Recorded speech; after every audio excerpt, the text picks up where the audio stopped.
Mwiriwe neza mwese mwakoze subscribe kuri KGDTV Rwanda. Ndizera ko mumeze neza kandi umugoroba uri kugenda neza cyangwa se igitondo bitewe naho uherereye. Uyu munsi rero tuje kubasaba ko mwakomeza gukora subscribe kuri KGDTV Rwanda, hanyuma umuryango mugari ukiyongera, hanyuma tukaza kureba kuri byinshi. Hanyuma nta kindi tuzanye rero, tugiye kuvugana ku makuru y'imikino ho gatoya, ku makuru agezweho muri uyu mwanya.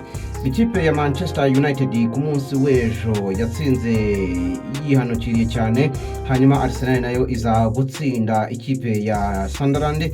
Chelsea nayo itsinda Wolverhampton ibitego 3-1. Hanyuma uyu munsi ku itariki za none Liverpool iraza kwakira ikipe ya Manchester City. Tuza kwibaza ese Arsenal uyu mwaka ishobora gutwara igikombe, bitewe nuko ubushobozi bwa Arsenal kuri ubu ngubu, yaba umutoza, yaba abakinnyi, yaba umuntu wari wese uri mu ikipe ya Arsenal arifuza igikombe cy'uyu mwaka, kuko imyaka 20 irarenga imaze gutwara igikombe, kuko iruka muri igikombe muri sezo ya 2023-2024. yego icyo gihe rero bivuga ngo hari icyo igomba gukora kugira ngo itware kino gikombe.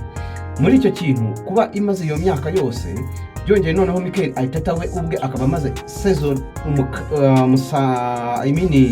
sezo esheshatu, muranyangana ururimi rw'ikiganiro rwari rwibanzemo nanjye kuvuga ngo mukaga, ngo byonyine kuba ikipe ya Arsenal imaze kugira abakinnyi bamenyeranye muri sezo nibura zitari munsi y'eshatu, kuko urebye nka Saliba na Gabriel bakinyanye sezo zirenga 3.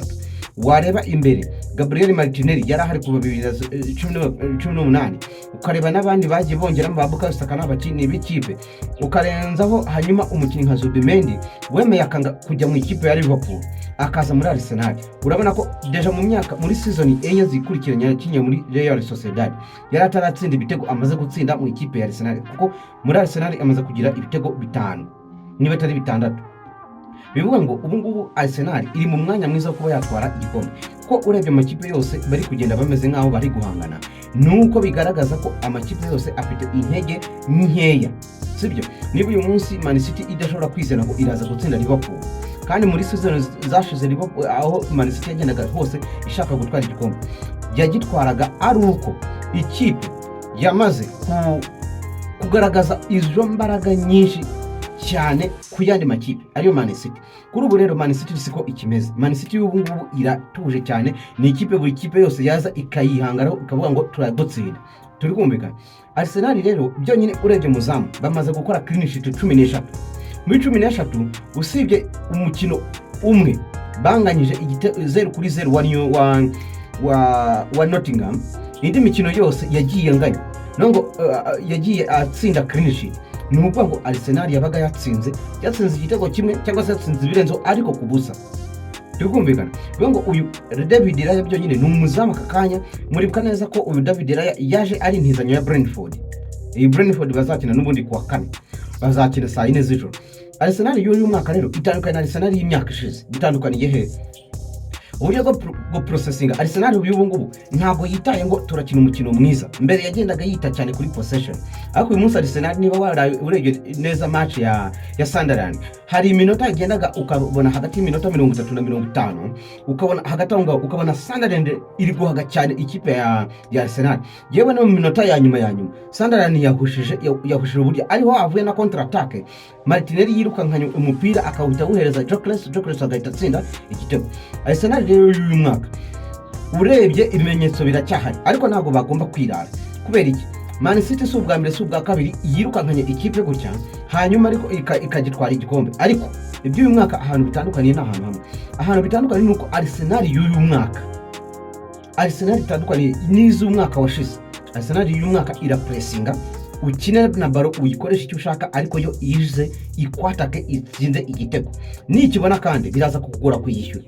Niba mwibuka neza match ya Aston Villa yatsinzwe ibitego 2-1, bari banganyije. Arsenal yaratsinze hanyuma hazamo kwirara ngo ubwo ikipe tumaze kuyitsinda reka tugire. Ariko ubu ngubu ndakubwira ko ukurikije neza ikiganiro Mikel Arteta yaragiranye n'abanyamakuru nyuma yo gutsinda Sunderland, bambaje ese ejo uzareba match ya Arsenal ya Man City na Liverpool, yavuze ngo ejo ngiye kugenda ndare neza, ndarya iby'ijoro ryanjye neza, ejo turatangira gutegura Brentford. Atariko ntabwo bizambuza kureba match ikomeye ya Liverpool nande na Man City.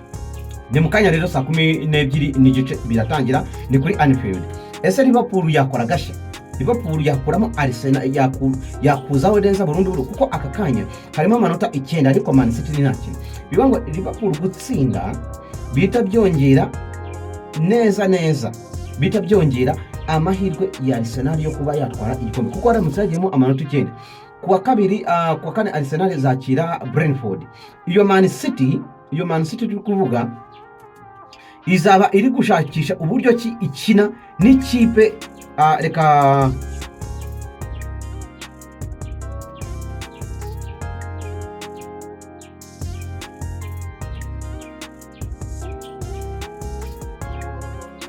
yego, ikipe ya Man City kuri uwo munsi izaba igiye gukina n'ikipe ya reka tubarebere.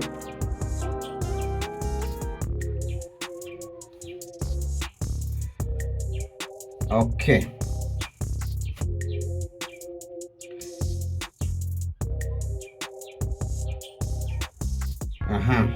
Man City kuri uwo munsi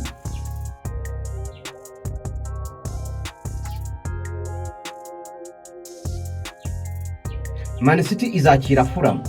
Iyi Fulham ni ikipe ikomeye, ntimuyite ngo nagakipe kari aho ngaho gato ya, ni ikipe ikomeye. Fulham anytime ishobora kuza ikagukubita cyangwa se ukayikubita.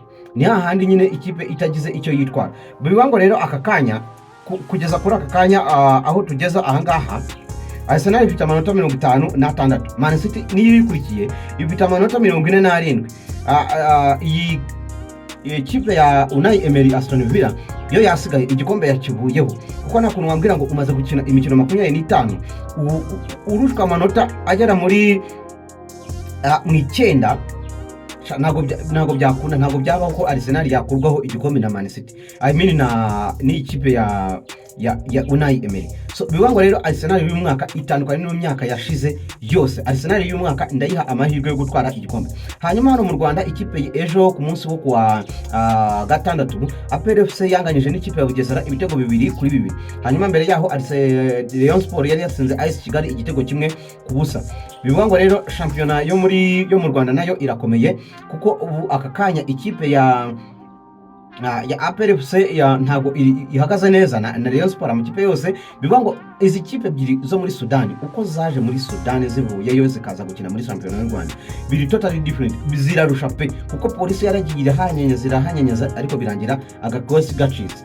Aka kanya ni Rayon Sport ni APR biri kugenda bihanyenza kugira ngo nibura hazagire ihabwa igikombe cyo mu Rwanda, kubera ko birazwi neza ko ikipe ya Rayon Sport cyangwa se APR imwe muri zo cyangwa se izari ya gatatu niyo izahabwa igikombe, ubwo bizabaruka ko yabaye iya mbere. Ariko turasaba ko ubutaha bizabigenda neza, ikipe yabaye ya mbere yaba ari Hilal yaba ya El Merrick yahabwa igikombe cyayo. Mukomeze rero mukore subscribe kuri KGTV Rwanda zari updates za sport hano mu Rwanda ndetse n'ahandi. Uramutse ugeranyije rero okay, yes. Hanyuma muri Espagne Deportivo Alaves iri kunganya ikipe na Getafe ubusa ku busa. Hanyuma kuri uyu munsi kandi Atletico Club de Bilbao iraza kwakira Levante kuri iki cyumweru tariki 8 z'ukwezi kwa kabiri. Hanyuma Sevilla iraza kwakira Girona. Hanyuma Atletico Madrid iraza kwakira Real Betis. Hanyuma ku isaha z'ijoro Real Madrid ya Arbeloa iraza kwakirwa n'ikipe ya Valencia. Ubwo nukuza kureba ese Real Madrid yakora icyo Barcelona iherutse gukora. Byose rero ni kuri KGTV Rwanda, mugire amahoro.